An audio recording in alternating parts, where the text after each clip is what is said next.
बिस्मिल्लाहिर्रहमानिर्रहीम। अस्सलामुअलैकुम। क्या हाल है दोस्तों, ठीक हो? उम्मीद कर सारे दोस्त ठीक हो सन। अच्छा दोस्तों, आज का जो सामान है ये सारा सामान ज़ैफ़ा भाई की दुकान पे आ गया है। किसी भाई को अगर चाहिए तो ज़ैफ़ा भाई का नंबर लगा होगा, आप इनसे रब्ता करके सामान मंगवा सकते हैं। ये दोस्तों आप 6 पीस भी मंगवा सकते हैं, 10 पीस भी मंगवा सकते हैं और पूरा कार्टन मंगवा सकते हैं।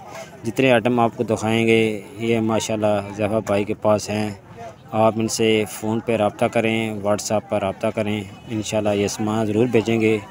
इनका पहले सारा सिस्टम ऑनलाइन है, इसलिए आपको किसी किस्म की परेशानी नहीं होगी। ठीक है दोस्तों, ये काम को समझते हैं। तस्वीरें आप देख लें, बकाया आप इनसे रब्ता करके बातचीत कर लें और सामान जितना चाहिए आप मंगवा सकते हैं।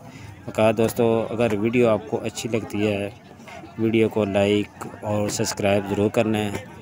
अपना ख्याल रखें। अल्लाह हाफ़िज़।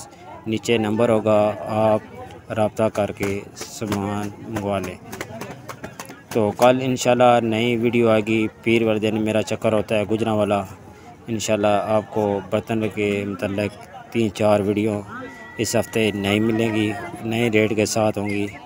आप वो भी देखें, इंशाल्लाह आपको काफ़ी फ़ायदा होगा। क्योंकि दोस्तों टाइम कम होता है, कोशिश मेरी होती है कि आपको ज़्यादा वीडियो दे सकें। इंशाल्लाह मैं भी कोशिश कर रहा हूँ कि मैं ज़्यादा वीडियो बनाऊँ, आप दोस्तों तक बर वक़्त पहुँचा सकूँ। अल्लाह हाफ़िज़।